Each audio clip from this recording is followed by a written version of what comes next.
The Adam and Eve Story. By John Thomas. With a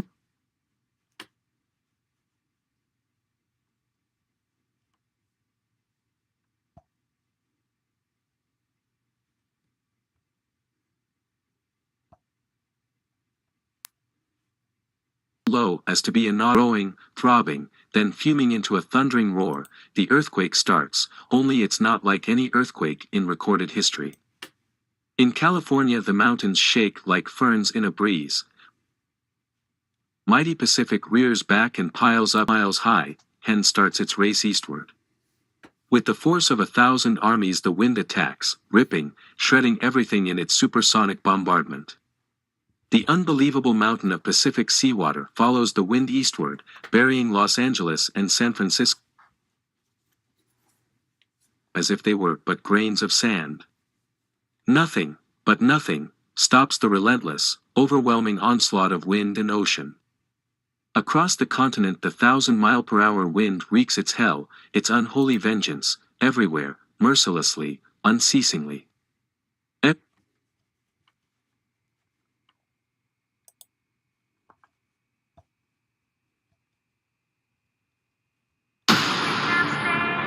We're a secret spy agency.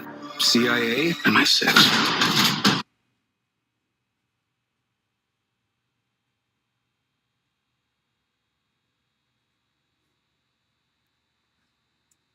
Every living thing is ripped into shreds while being blown across the countryside, and earthquakes leave no place untouched.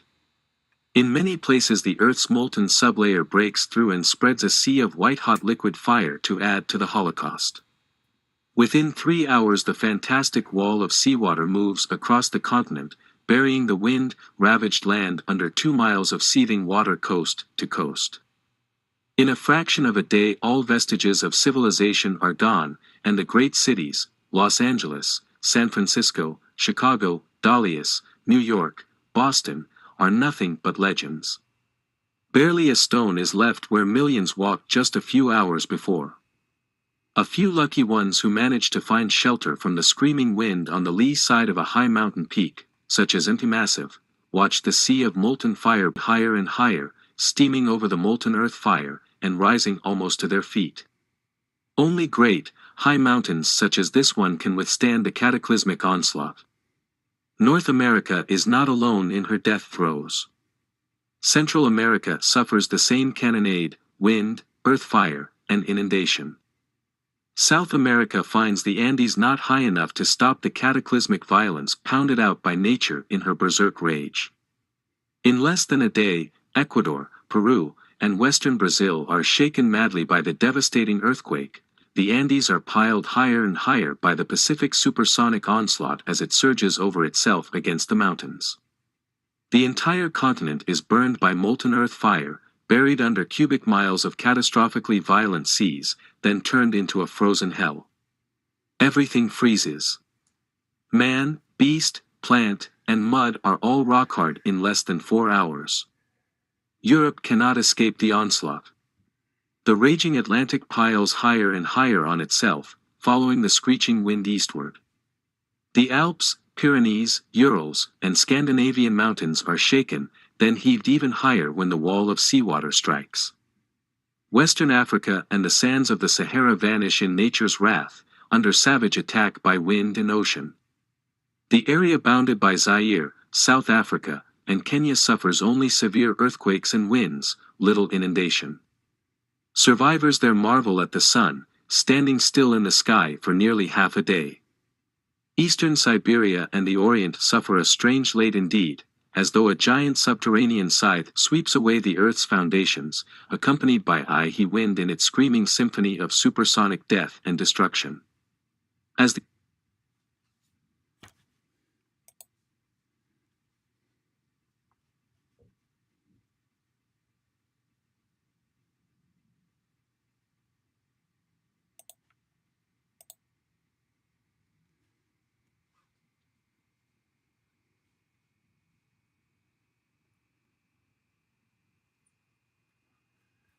As the Arctic basin leaves its polar home, eastern Siberia, Manchuria, China, and Burma are subjected to the same annihilation as South America. Wind, earth fire, inundation, and freezing. Jungle animals are shredded to ribbons by the wind, piled into mountains of flesh and bone, and buried under avalanches of homogenized seawater and mud.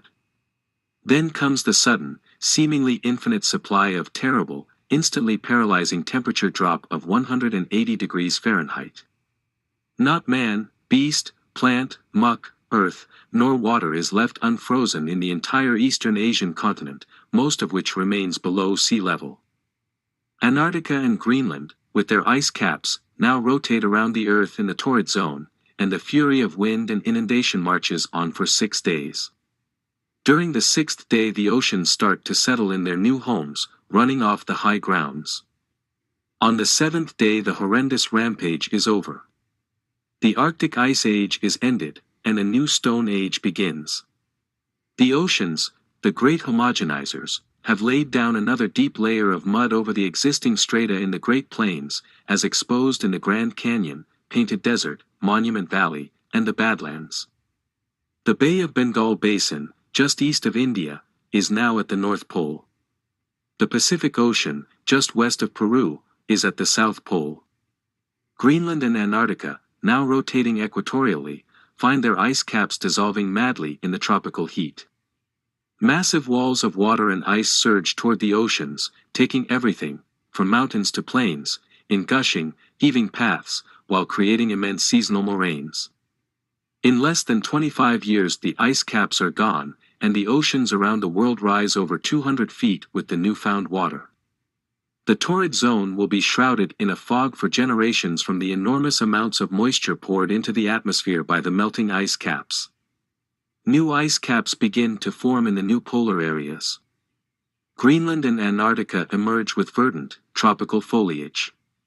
Australia is the new, unexplored continent in the North Temperate Zone, with only a few handfuls of survivors populating its vastness.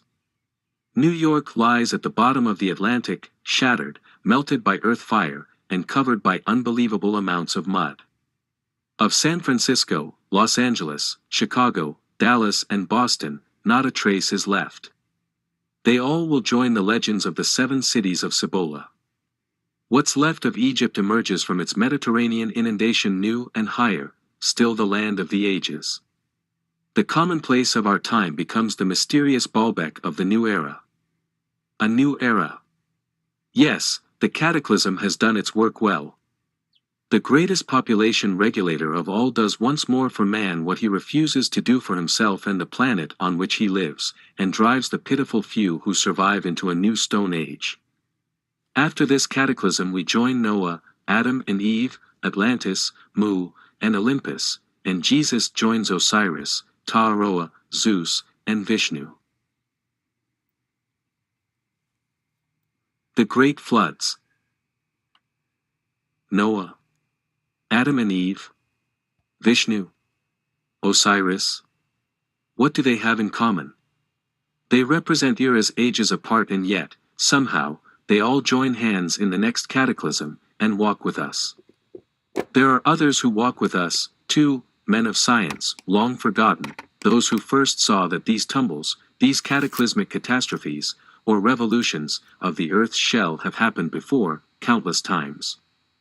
J. André de Luc in 1779 and Georges Culver in 1812 were the foremost. Dolomieu, the famous mineralogist, joined the consensus, as did Escher and Farrell, the Swiss geologists, also J. André de Luc Jr. and von Buch.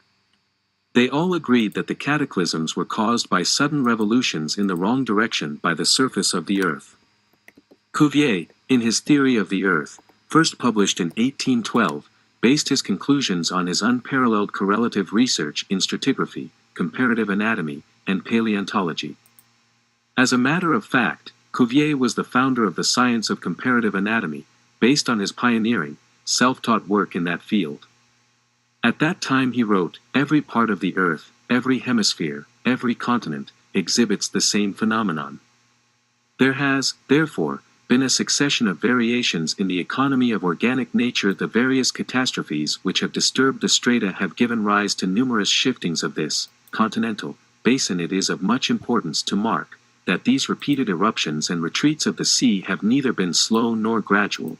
On the contrary, most of the catastrophes which occasioned them have been sudden, and this is especially easy to be proved, with regard to the last of these catastrophes. I agree, therefore, with MM. Deluc and Dolomieu, in thinking, that if anything in geology be established, it is, that the surface of our globe has undergone a great and sudden revolution, the date of which cannot be much earlier than 5,000 or 6,000 years ago. Also, one preceding revolution at least had put the continents under water, perhaps 2 or 3 eruptions of the sea.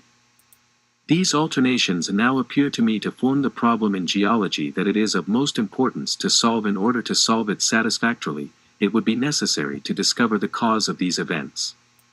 These ideas have haunted, I may almost say have tormented me, during my researches among fossil bones, researches which embrace but a very small part of those phenomena of the age preceding the last general revolution of the globe, and which are yet intimately connected with all the others. Many attempts have been made to answer the charge made to the geological profession by Cuvier to explain these sudden revolutions in the wrong direction. Among others, Velikovsky tried it through his studies of myths and legends, Hapgood tried it, Hugh Brown attempted, and in the process amassed a tremendous library of geological data.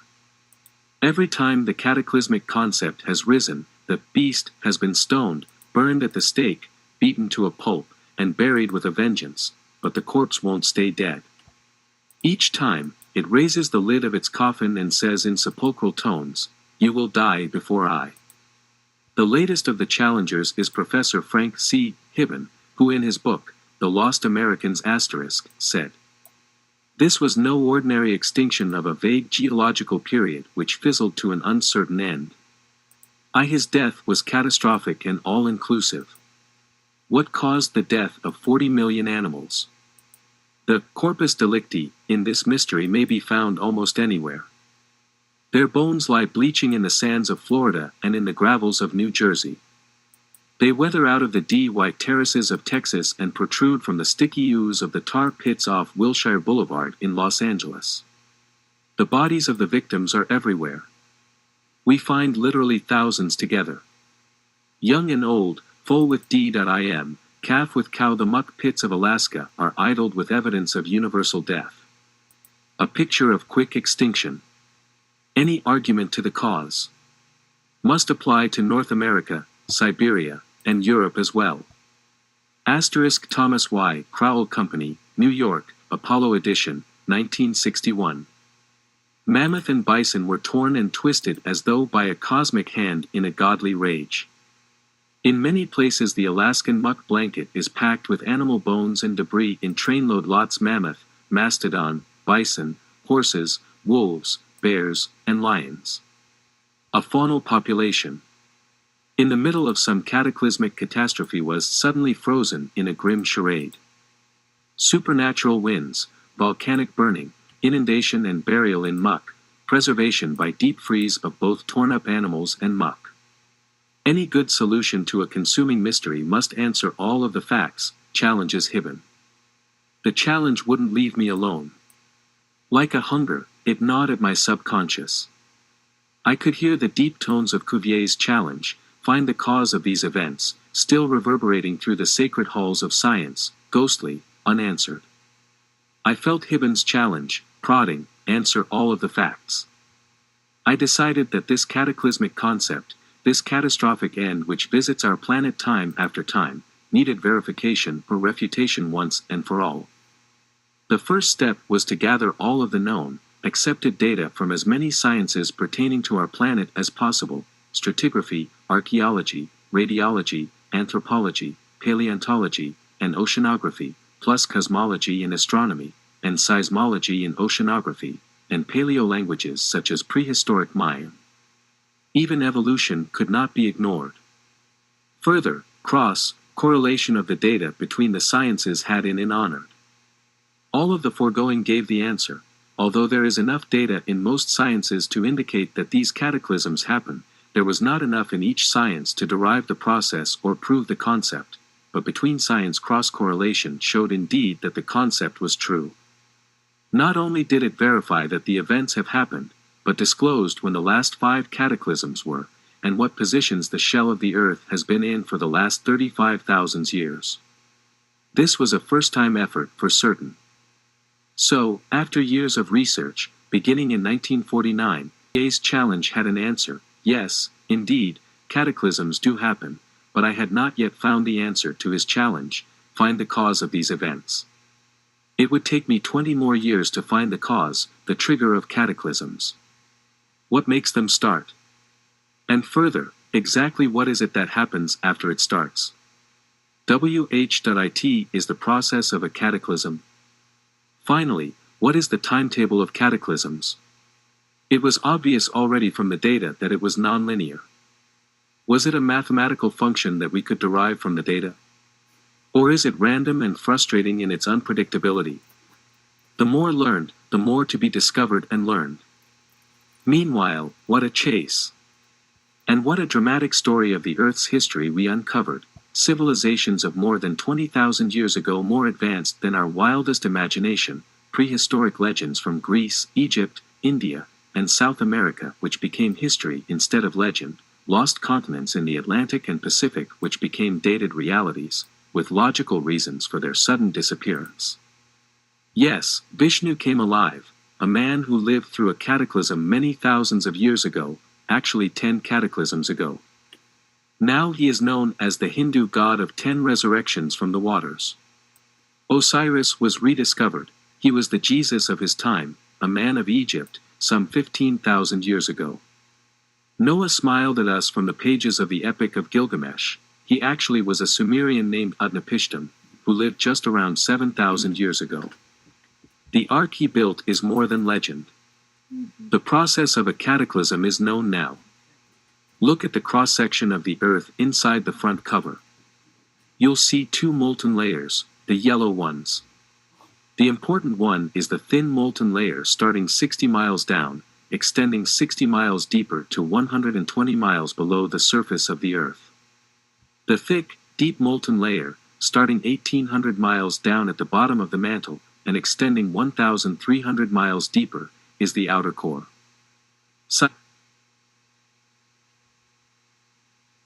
Open je ogen, proef de natuur. In de biologische van Arle. Daar waar onze koeien gaan, die zodra het maar kan in de buitenlucht staan. Zorg staat bovenaan. Wij werken samen met de natuur. Jij krijgt melk en yoghurt vol smaak. Lekker puur. Arla biologisch.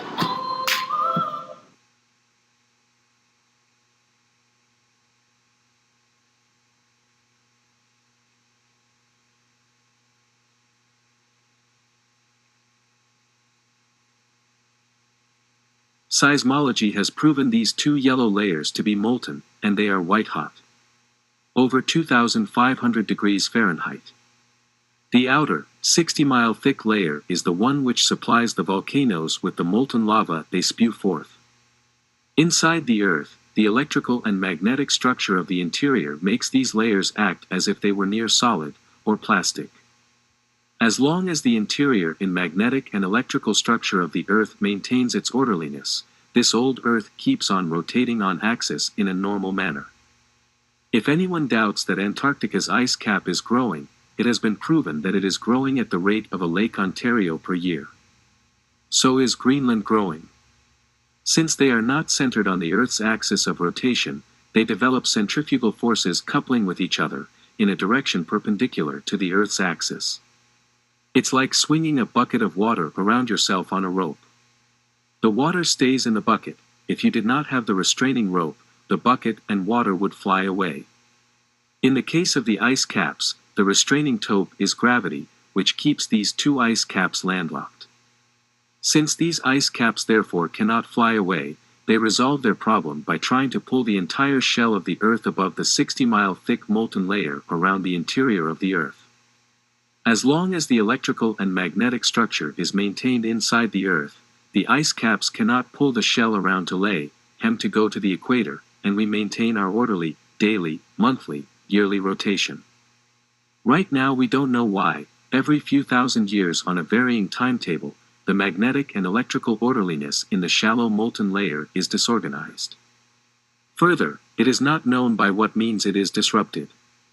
It has to be a way which lowers those energies to the extent that the shallow molten layer is allowed to act as a free liquid, letting the molten layer act as a molten liquid which then serves as a lubricant for the ice caps to pull the shell around the Earth's interior so as to have the ice caps shift about 90 degrees into the torrid zone. In 1/4 to 1/2 a day, the geographic poles move to the torrid zone, and all hell lets loose. The atmosphere and the Earth's oceans and lakes don't shift with the shell, they just keep on rotating west to east, and at the equator that speed is about 1,037 miles per hour. It has to be, normally, to make 1 revolution per day. So, while the shell shifts with the poles going to the equator, the winds and oceans continue eastward, blowing and flooding across the Earth at supersonic speeds, inundating continents with water miles deep, destroying everything with which man ever dealt, including himself. That's a summary of the process. Now what about the trigger? This turned out to be the most elusive piece of the whole puzzle. We couldn't rely on some supernatural assumption, like sometime happenings in the heavens of a vague character which actually violated the laws of nature. No, it had to be something natural, a part of nature's ordinary structure, which disrupts the Earth's inner electrical and magnetic structure whenever a cataclysm happens. It also has to be a kind of happening which decreases the inner electrical and magnetic forces to the extent that they cannot support keeping the shallow molten layer acting as if it were plastic, or near solid. We once thought that severe sunspots could be the cause, because they do disrupt the Earth's inner electrical and magnetic structure, but we were wrong. The time wasted on that assumption was the price for dealing in assumptions rather than facts. It was a bad detour to take. What was necessary was to be patient, to take more time, to assemble more facts, and use our most valuable tool, analytical reasoning. The solution, whatever it might be, would come.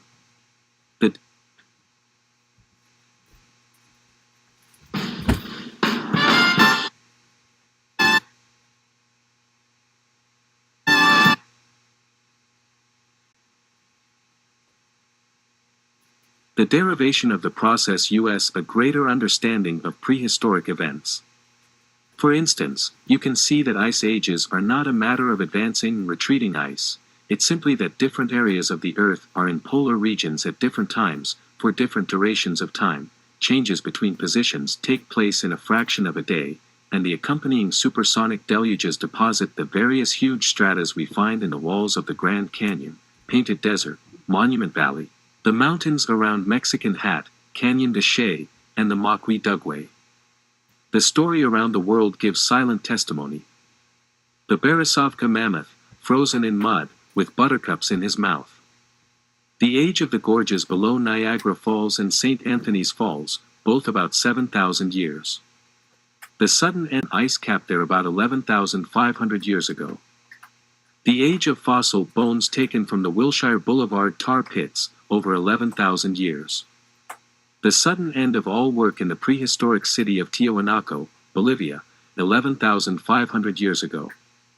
Leonard Woolley's great work in the Holy Land, dating Noah's flood at about 6,000 years ago. The end of the Wisconsin ice cap, about 29,000 years ago, the sudden 200-foot rise of the oceans all over the world, about 7,000 years ago.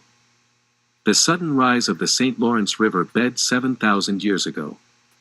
The changing levels of the shoreline of the Hudson Bay in Canada. The huge granite blocks from the Alps, sitting on the eastern slopes of the Jura Mountains at 4,000 feet above sea level. The great legendarian Fraser's uncovering of over 8,000 verified separate inundation survival legends in the Malay Peninsula region. The Pajark Marsh in Australia, which shows a quick extinction of many species, including humans, 11,500 years ago. The Piri Reis map, showing the North Pole in Egypt. The Egyptian water clock, showing agreement with the Piri Reis map. Granite on top of the mountains around Death Valley in California. The great stratifications of the Grand Canyon, Painted Desert, Monument Valley, and Badlands, each layer homogeneous, showing it to be deposited there suddenly by fantastic amounts of super swift water. The present growth of the Antarctic ice cap, approximately 293 cubic miles of ice per year. The legends from primitive man in Tierra del Fuego at the southern tip of South America of the day the sun set in the wrong direction. The legends from primitive man in Peru of the day the sun stood still. The legends from Malayan and Sumatran tribal aborigines of the long night. The Varv, Earth strata, counts in Renschel, Minnesota, and Hackensack, New Jersey, which conform with each other. The prevalence of jade in the Orient, which is material heaved up from the mantle, near equatorial pivot points during a cataclysm. The fantastic evidence of burgeoning tropical plants in Arctic Siberia, Alaska, and Antarctica, frozen and preserved for thousands of years in a fraction of a day during a cataclysm. The similarity of languages the world over, from Polynesian to Greek, to Egyptian, to Mayan, to Eskimo, to Yakut, to Oriental, and more. The footprints of dinosaurs, imprinted in beds of deposited mud, frozen before the prints could deteriorate, remaining frozen for thousands of years to allow the mud prints to ossify for us to see as dinosaur in rock beds today. The correlation of ice ages, stone ages, and quick extinctions of all species the world over. The survival of primitive life at the equatorial pivot points, the last two being the Malay Peninsula and the Galapagos, both now rife with lizards. The existence of a coral reef on the floor of the Arctic Ocean. And more, and more, and more, and more, give us a prehistoric historic picture of the positions of the Earths in two dining the past 35,000 or more years. The overwhelming evidence, when put in order, gives a dramatic picture of which areas have been at the North Pole, when they moved to the pole, when they moved away from the pole, and how long they were there. The chart is on the next page. Notice that the end of an era is the same as the start of the next era. Although the chart is in terms of years ago and years duration, do remember that the change from one era to the next occurs in a fraction of a day, short enough to be called abrupt. Yes, Noah, Adam and Eve, Osiris, Taroa, Zeus, and Vishnu have much deeper meaning now, and, as they join hands and walk with us, we hear Adam and Eve saying, "Listen, for now we can truly share our story with you." The story. You were a spy, like me. If you touch me, I'm gonna scream. Catch. Did you just throw a knife at me? I thought you were going to catch it. Where you were was Citadel, a spy agency loyal to no nation. You need to remember the past to save the future. Are you ready?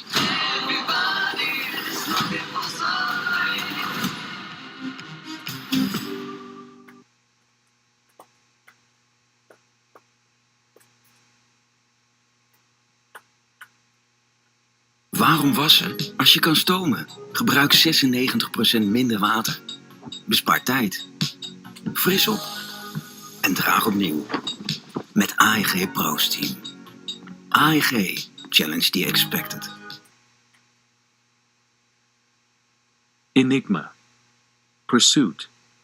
Unraveling. It's funny how some things can plague you from childhood through your adult years. Not big things, but little things, which don't exactly persist, but annoyingly stick their head through your life's door and say, boo, just to let you know they're still there. If I made a list of all these things in my life, it might take up a whole book. I'd like to talk about just one of these bugaboos. From the first time I heard the story of the creation in Adam and Eve, it buzzed me, as my young son would say. Now, to me the answer was not simply one of two usual alternatives, either unquestioning faith in the story as it stands, or complete repudiation as utter nonsense. No, the answer seemed to lie elsewhere. If the story were taught as the truth so uniformly, in spite of its apparent divergence from scientific truths, then to me the true course would seem to be a search for the foundation of the story, which would then lead to a true reading of it. The pursuit happened almost by accident. Years of data correlation in studying the Earth tumbling concept has shown the last tumble to have occurred about 6,500 years ago, that Noah, or Utnapishtim, or whatever his name was, did exist and did survive that particular cataclysm. A friend of mine suggested that Genesis I is almost a perfect description of conditions on our planet right after a cataclysm, including about a week following on rereading it, I had to agree. Genesis 2 even mentions that a mist, proper translation, inundation, arose from the earth and watered the whole face of the ground. Well, now, this was worth thinking about. If it were so, then it would be the cataclysm preceding Noah's, another fascinating story, about 11,500 years ago. This, then, could be approximately the time of the Adam and Eve story. The pursuit started. If the story did originate with that cataclysm, in what language was it first written? Certainly not Hebrew or Greek, for as far as we know, they didn't even exist at that time. Was it possible to delve into the vanished pages of prehistory and find both the language and the story as originally written? If we look to men such as Don Antonio Batres Joroqui and James Churchward, we may have our answer. Certainly their knowledge of prehistoric languages could be a key, and later we'll discuss the role of Naga and ancient Mayan in the story of Adam and Eve. First, however, let's examine the history of Genesis 1, 2, and 3. There are many schools of thought on this subject. The predominant one is that Moses was the originator. This seems not obtuse, since Moses was reared in the Egyptian tradition, in a royal household. He probably had access to many religious writings and teachings now lost with the passing of the archives in Egypt. In Alexandria, were a condensation of the 42 questions of Osiris for entering heaven. If Moses did write part of the Old Testament, he then must have had Nagai tablet writings, or Egyptian interpretations of them handed down to the Egyptians for thousands years through the royal households, and the Egyptian priesthood had knowledge of a cataclysm 11,500 years ago, from our time. Priests of Egypt are supposed to have told Solon during his 10 years in Egypt, about 600 BC, that 9,000 years before that time there was a cataclysm which buried Atlantis beneath the ocean.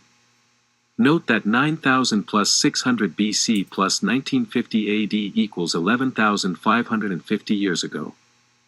Moses' brother, Aaron, became the first chief and priest of the Hebrews about 1300 BC, somewhere between 15 and 18 generations later, the chief priesthood having been handed down from father to son through the generations. Sariah, or Sarias, was the chief priest, see Ezra, and 1 and 2 Esdras. Later, in 586 BC, in the 19th year of Nebuchadnezzar's reign, Sariah was executed, and his son Ezra made a captive in Persia, see 2 Kings. Jerusalem was sacked, and all Hebrew laws and records of the Old Testament were burned with the temple at Jerusalem, by Nebuchadnezzar, Nebuchadnezzar's captain of the guard. In 458 BC, the 7th year of Artaxerxes' reign Persia, Ezra was commissioned to re-establish the Hebrew religion and law. According to 2 Esdras, Ezra rewrote the history of the Hebrews from the beginning, and re-established their laws. Now, from 586 to 458 BC is 128 years. The latest that Ezra could have been born was after his father Sariah's execution, as well could be, see Onan's story, Genesis 38 verse 8 through 10, therefore, the youngest he could have been in 458 BC was 127. He was working on a long memory. Let's examine this anomaly. As mentioned before, the lineage from Aaron to Ezra contains from 17 to 20 generations, including Aaron and Ezra. Assuming 1. 1300 BC to be the start of Aaron's priesthood, 1290 BC is adjudged to be the time of the Exodus, 2. 458 BC to be near the end of Ezra's priesthood, then we find the average priesthood term per generation to be between and 49.5 years. In view of this, can we believe that Ezra served his priesthood for approximately 130 years? Which includes his entire lifespan. It would appear much more plausible to assume that it was Ezra's grandfather Azariah, rather than his father Sariah, who was the one taken and executed by Nebuchadnezzar's men in 586 BC. Then Sariah and Ezra would have served as chief priests from 586 to 458 BC, for an average of 64 years apiece. It is even plausible that Ezra's great-grandfather Hilkiah could have been the victim in 586 BC, leaving Azariah, Sariah, and Ezra to serve the 128 years for an average of 42 years each, which is even closer to the overall average from Aaron to Ezra, over a period of about 845 years. This Centraal Beheer Ondernemersdesk. Hallo stamhoveniers, we hebben net 10 beuken in de eikenlaan omgezaagd, maar er hadden dus 10 eiken in de beukenlaan moeten zijn. Hey. Kunnen wij hier heel even over sparren? Vragen over aansprakelijkheid? Dan kun je als ondernemer Centraal Beheer bellen. En helpen wij je verder.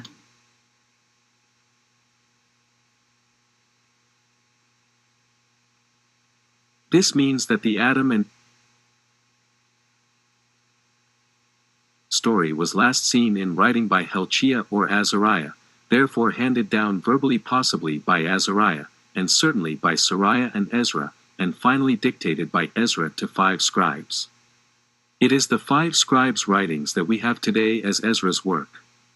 And the English is not even a literal translation. For instance, without form and void, more literally would read, raging inundations and horrendous winds. Now, through Ezra's reconstruction of Genesis, MNR told many things. Because of the usage of tree, fruit, serpent, cherubim, and other words which were glyphs in the picture language of prehistory, it is evident that the creation and Adam and Eve stories were probably originally written in the glyphs of Naga, the predominant Eastern Hemisphere language of 11,500 years ago. This language is nearly identical to Polynesian tongues, Egyptian, Greek, and Yakut.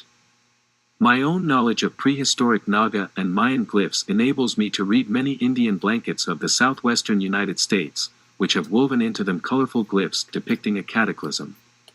I wonder if the Indians are chuckling to themselves, knowing that the tourists think they ate buying blankets of just pretty pictures. Yakut is an interesting language. It is almost pure spoken Naga. It is spoken by Alaskan Eskimos. The town of Yakutat means the place where Yakut is spoken. It is also spoken by a native tribe in Turkey. Naga in almost its purest prehistoric form is spoken by a tribe in northern India. It is pure prehistoric Mayan. Moses certainly, and possibly Aaron, had access to the Royal Egyptian Glyphstones library. Neither Moses nor Aaron knew how to read the ancient glyph languages of Naga or Mayan, therefore read the glyphs quite literally. Not being able to read the symbolism of the glyphs, in addition to reading them literally, Moses and Aaron, and possibly Ezra, read into the Adam and Eve story the social and religious attitudes of their day.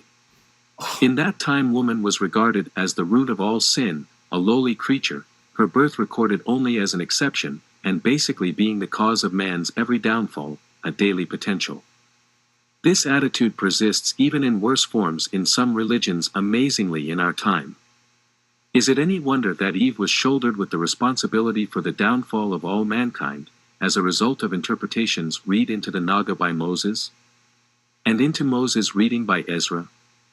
Perhaps also it was read into the story by Egyptian priests long before Moses' time, and passed on to him as history. If his father were really the one taken and executed by the captain of the guard, Nebuzaradan, then it had to be his grandfather who passed the story to him verbally. The fusing of 2 stories, P and J versions, into HI make the story of Genesis 1, 2, and 3 may confuse the man with Adam. It is possible that Adam being only 9 generations ahead of Noah, with the time span of the Sudan Basin Polar Era covering about 4,500 to 5,000 years, was not the man referred to in the creation, but his name and experiences were merged with the man's story. Remember, however, we are informed that Ezra dictated the entire history to 5 scribes from memory, and this work contains Genesis as we know it today.